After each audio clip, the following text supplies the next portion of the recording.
Welcome to another month. If you're new here, my name is Kaylee and I use this channel to highlight different areas in my life that I am working to make more intentional.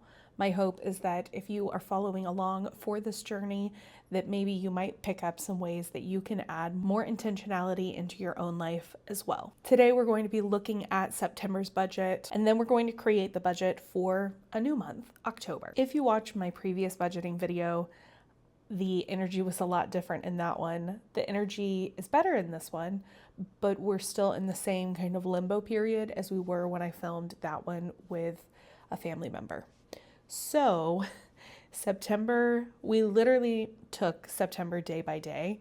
We still had some really fun experiences and we still socialized with friends, especially towards the end of the month once we realized, okay, we are kind of still in a waiting period versus kind of on alert every day. It was nice to kind of ease back into socializing because that came to a full halt at the end of August. It was desperately needed, but also desperately missed.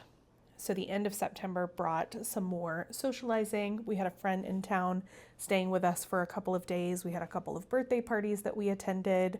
We went out for a night in the downtown area really close to our home and went to a dueling pianos event. So what I like to say is that there were glimmers. There were some glimmers in the month.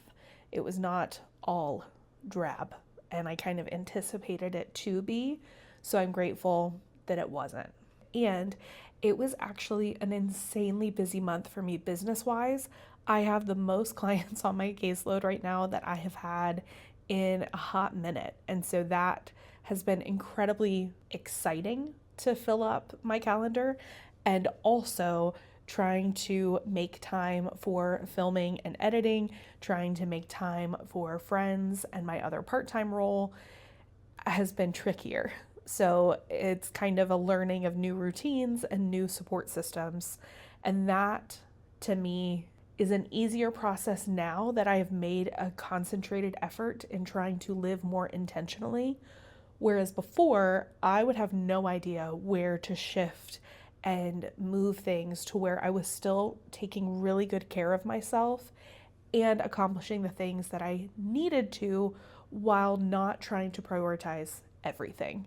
So I'm grateful for all of the shifts that I've been making in my life up to this point, and I'm grateful to see that they still work when I need to implement some new support systems that I haven't had to access in a while. Now we're going to go ahead and look at September's percentages, and I have a bit of a surprise for you, but after this first pie chart. So if we look at September 2025, you will see that our savings amount is larger than it has been all year long, and it just makes me take a deep breath and feel so settled to see our savings amount increased.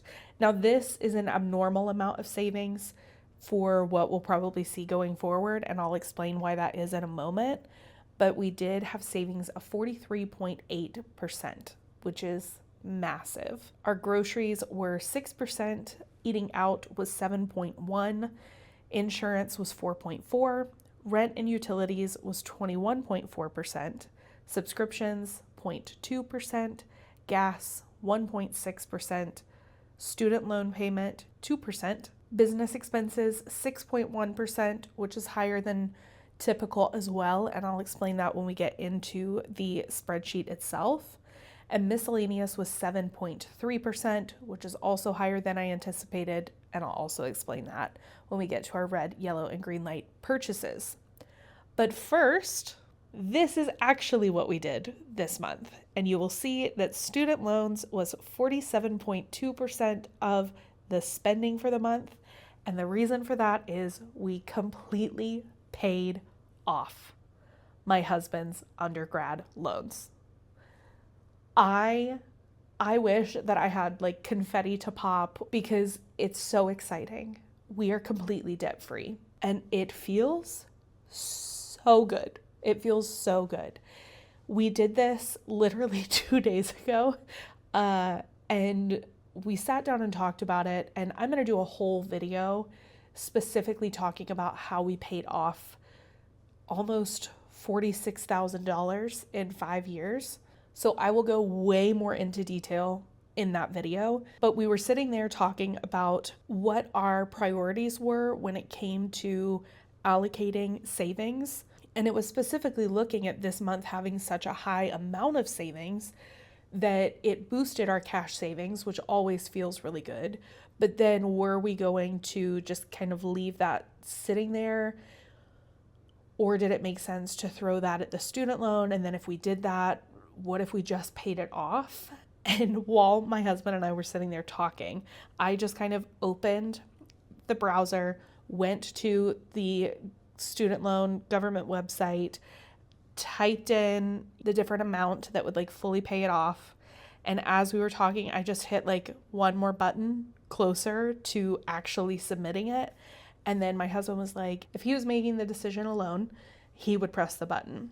And I was like freaking out because it was going to take our cash savings lower than the threshold that makes me feel safe and settled. And then I just closed my eyes and moved the mouse and clicked on it. And literally in seconds, we were debt free, which is insane. So this is the actual percentages. I did keep the savings in there because of the way that I'm going to start looking at our savings going forward. I want that to be separate from decisions like that we made, whereas in the past, I haven't done that. And I share that as hopefully a little bit of encouragement too. We hoped that we would be debt-free by the end of the year, but we were also still paying for my husband's master's degree at the beginning of this year.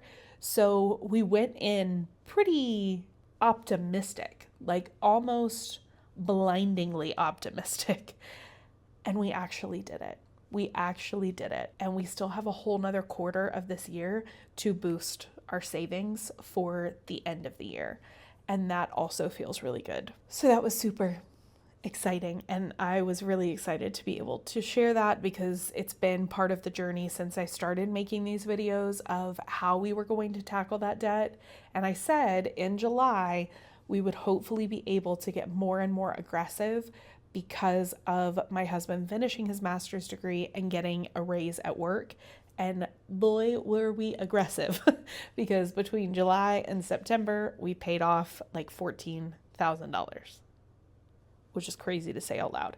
But stay tuned for a dedicated video on how we approached our debt repayment so that maybe if you're in a similar boat and you're just trying to pay off some outstanding debts, it might be supportive to you in that process. But now let's look at September and look at the nitty-gritty numbers because a couple of these categories were surprising to me based on me buffing them to set ourselves up for success. It did and it didn't. So let's talk about where we stand at the end of September with all of our different categories. Groceries, we budgeted $450 but ended up spending $512.05.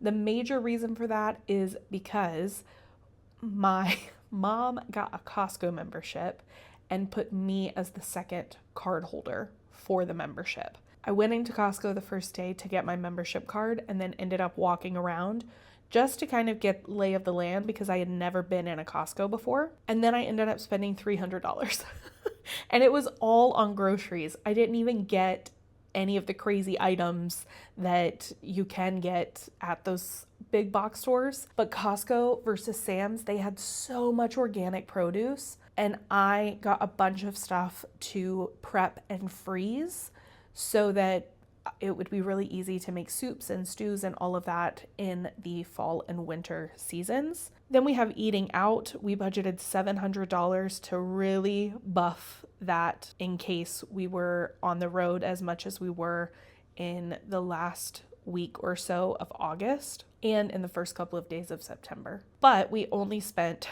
$608. So that means we underspent that category by $92, which is pretty good.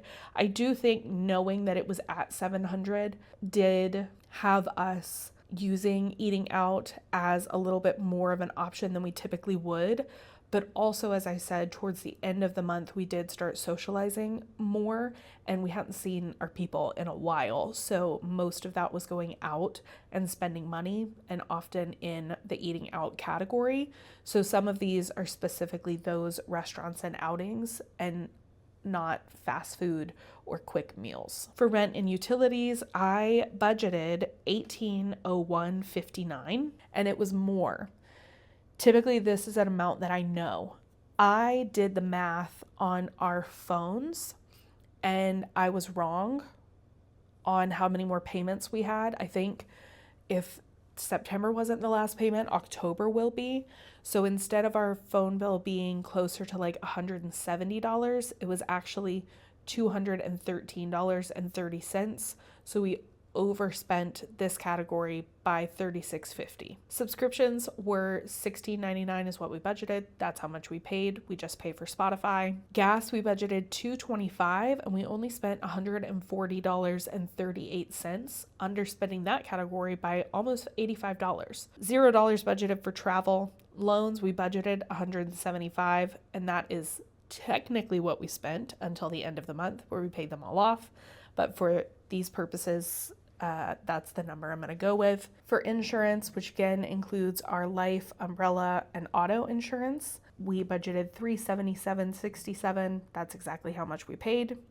For business, I budgeted $330, which is higher than normal because of a couple of things I knew we would be purchasing. One was a new microphone that I'm using right now, and a new tripod kind of handheld gimbal situation. I also knew that I was going to be signing up for the annual reset with my friend Evie, who does the Enneagram guide, and the reset is coming up on October the 6th. When you see this, you still have time to sign up, and I will leave her information down below because it is one of the best self-care components that I have ever incorporated into my routine. So I highly recommend it. But I knew that I would be paying for that for the year. And then miscellaneous and personal, this is kind of a wild category to me this month. We budgeted $400. We spent $622.98. But the reason that that's so crazy to me is we only have 2 green light purchases that only total to like $82. So I had already buffed it a little bit, and then I just bumped a whole bunch of things that we technically budgeted for to October, which we'll talk about, because of some of these yellow light purchases specifically that came up that I was not anticipating. So first, let's look at our green light purchases. One of $71.83. That was at Target for a frame for my husband's BCBA certification so he can hang it up in his office, a scrub daddy for the dishes, and a new case for my phone because mine literally started falling apart. I am also, from October on, making a concentrated effort in not spending money at Target. I have continued doing it out of a convenience standpoint, but I really want to make a concentrated effort to not rely on Target. We did it with Amazon and it's gone just fine over the past 2 years. So I really want to challenge myself and see for the next 3 months, honestly, if we can not shop at Target. The other thing in the green light purchase was $11.87 for allergy meds for my pup from Hollywood Feed. Then looking at yellow light purchases, so these are purchases we didn't budget for, but we had to pay for. 3 of them are things for my husband. So the first one was $160, and that was for his application for his BCBA license. And a part of that application was he needed a transcript, so there was $15 for a transcript. Then $169.60 was me. I spent that on a dress for my brother's wedding, which is coming up in November. I knew that I was going to have to buy a dress. I just didn't know when I would find one. And the final thing in the yellow light category is $2, and that was at Target. My husband bought putty to like hang things in his office. Then our red light category, we have $39 at Costco, which was a different time than going for all of the groceries. And I got a mat for the kitchen that's like comfy and supposed to help with like fatigue when you're standing in the kitchen for a long time. We'll see how that goes. I might return it. And then I also got a sweater, which I also might return. I haven't decided yet. Then we have $8.61 at Goodwill, which I think was picture frames. I'm surprised I didn't put it in here. Actually, no, it was a picture frame, and my husband bought another shirt.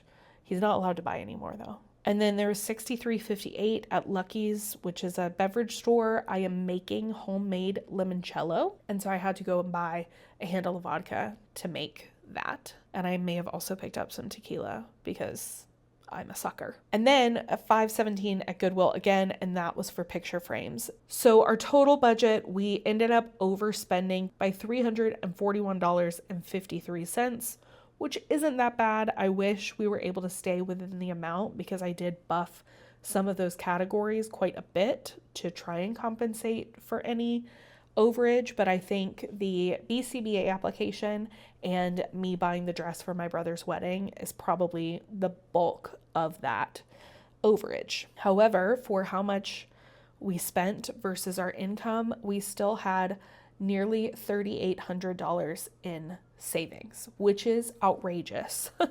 And the reason for that is because my business started generating more revenue than it has almost all year. And the second reason is because there was a paycheck issue from my part-time position.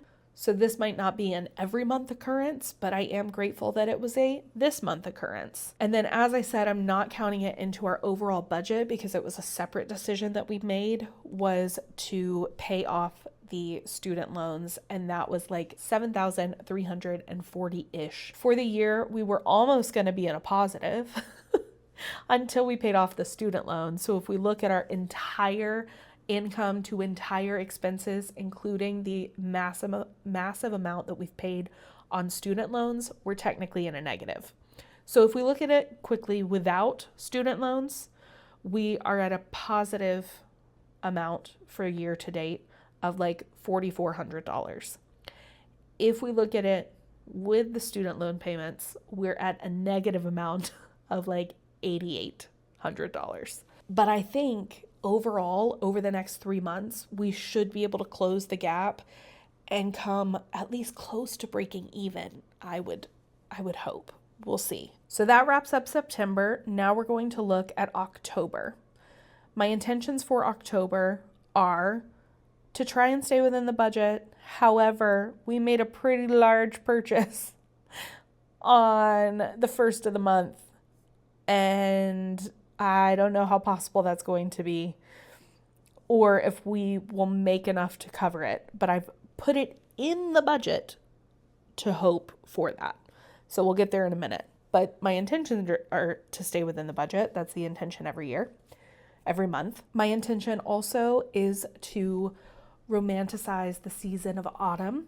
I put out a couple of videos on romanticizing the season for free and ways in which I do that through different medias and other free activities that exist. So I really want to do that as much as possible this month. There are a couple of outings that I really want to do with my husband and dog. There are some things that I might want to take my sister to. So I want to make sure that in the time that I create pockets for myself, I'm also incorporating some of those things because I do love, especially autumn media. Winter is my season. November, December, January, February, those are my months.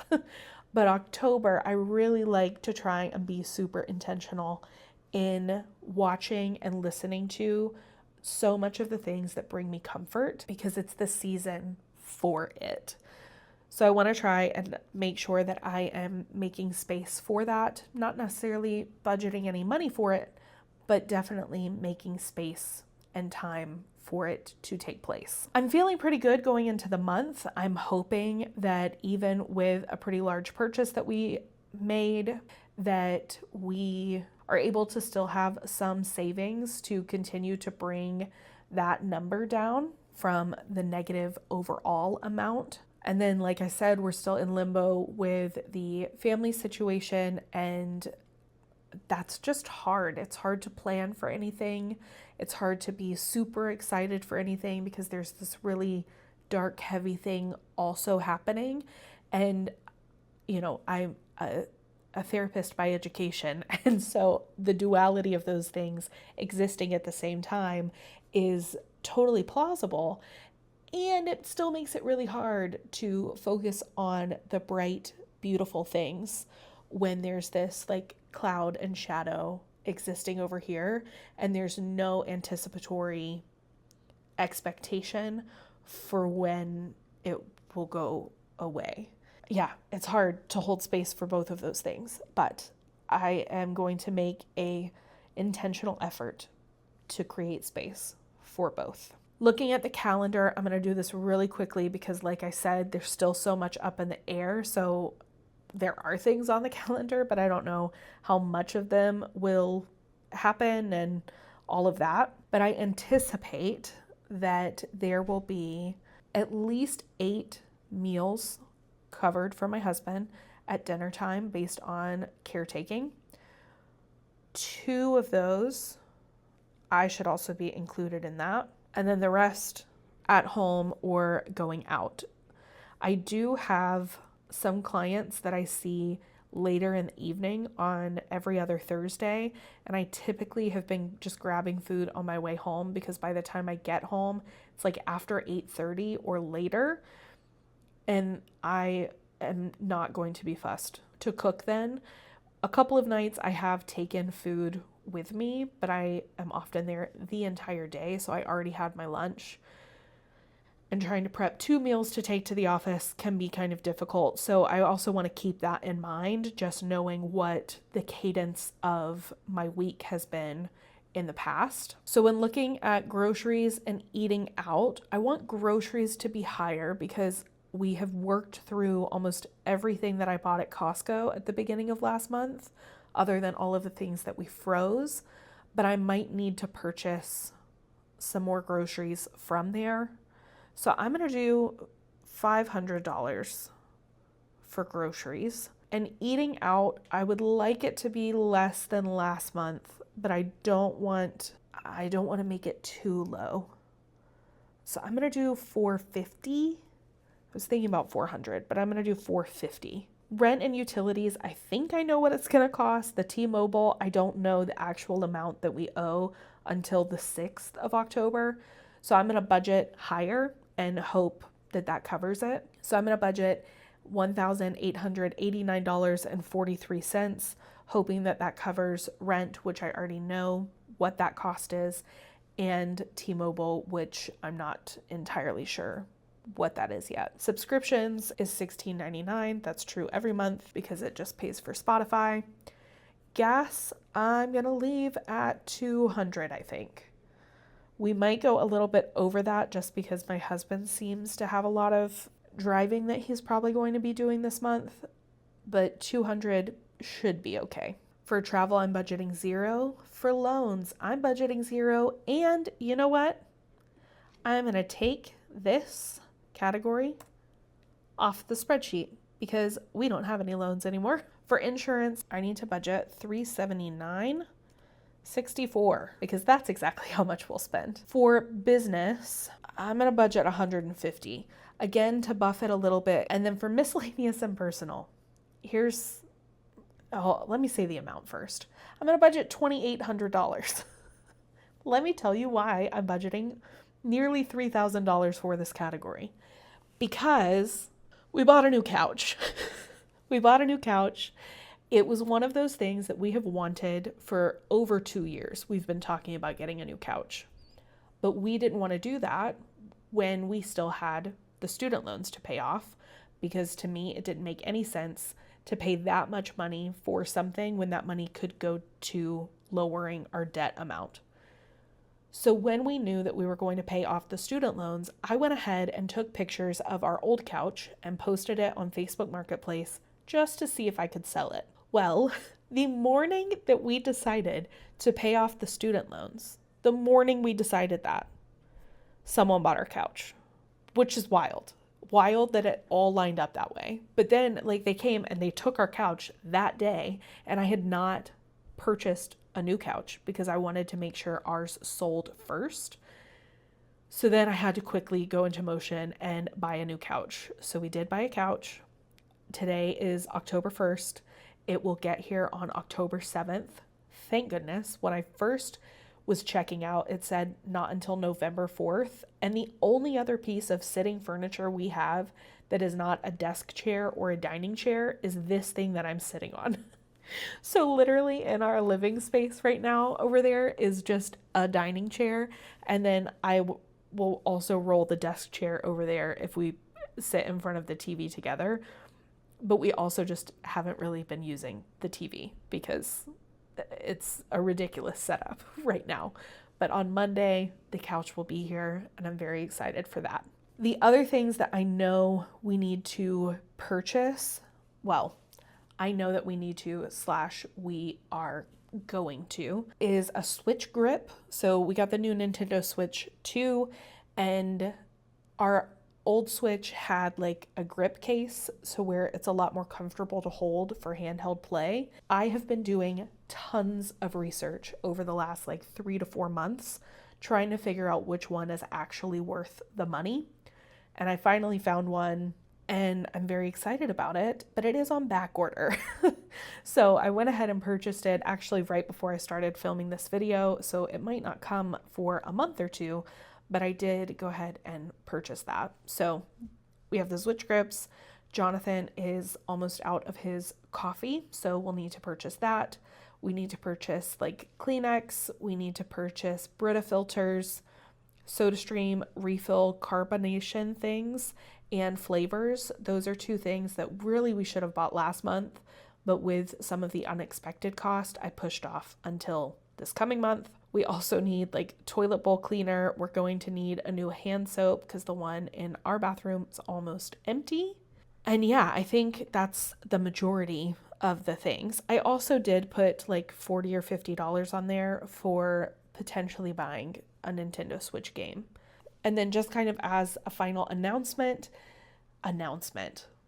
that's a big word for what this is. As a heads up, my quarterly resets that I've been doing, I'm going to change the way that I do it. I'm going to break it down into 3 different videos. One of them is going to be the kind of reset and reflection. I'm going to do a little bit of like reflecting on my own, but also kind of walking you through the different steps that I take to reflect. Another one is going to be dedicated just to the books that I read in that quarter.